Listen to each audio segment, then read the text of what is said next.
Susulitin ng ilan nating kapatid ang long weekend. Marami na nga mga biyahero ngayon sa PTEX. At live mula sa Parañaque, nasa frontline ng balitang yan, si Gerard de la Peña. Gerard, kumusta ang sitwasyon dyan ngayon? Jiggy, simula na nga ng long weekend bukas kaya nagsimula na ring dumami ang mga pasahero dito sa Parañaque Integrated Terminal Exchange o PTEX. At nagkakaubusan na rin ng mga tiket papunta sa iba't ibang destinasyon. Nag-leave na ngayong araw si Miggy para siguradong sulit na sulit ang long weekend.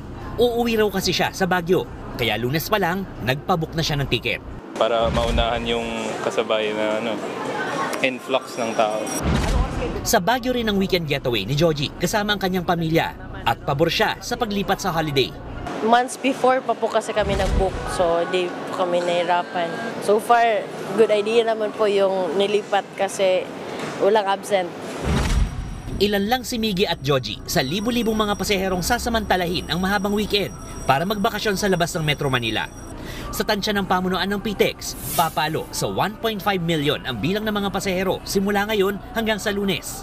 Ngayong araw lang, posible raw pumalo ng 200,000 ang bilang ng mga pasahero na halos kapareho lang ng passenger foot traffic tuwing Undas, Pasko at Semana Santa. Mas marami kasing gustong makauwi na agad sa kanilang mga tirahan, no? Kasi most of our biyaheros right now nagtatrabaho sa Manila, then nagre-reside within Calabarzon. So most of them siguro inaiwasan na yung impending traffic. At the same time, impending maraming babiyahe. Simula pa lang daw noong Lunes, lampas na sa average volume na 130,000 ang bilang ng mga pasahero sa PTEX.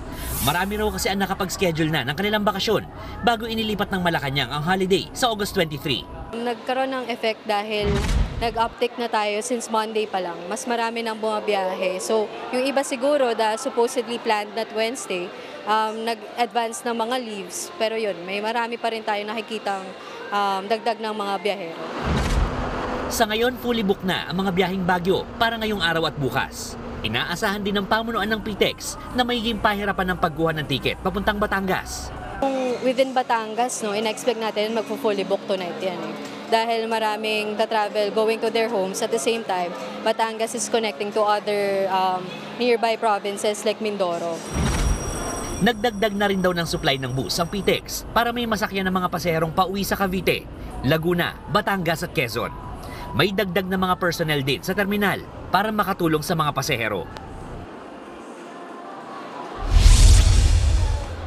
Jiggy, sa ngayon dumarami na nga yung mga pasahero dito at napansin natin na medyo mahaba na yung pila doon sa ilan sa mga boarding gates bago sumakay ng mga bus. And as of 6 p.m. ay lampas sa 145,000 na ang bilang ng mga pasahero ngayong maghapon. At paalala pa rin doon sa mga may balak bumiyahe, sa halip na pumunta dito ay tumawag muna o i-check muna yung online platforms sa mga bus companies para masigurong availability ng biyahe.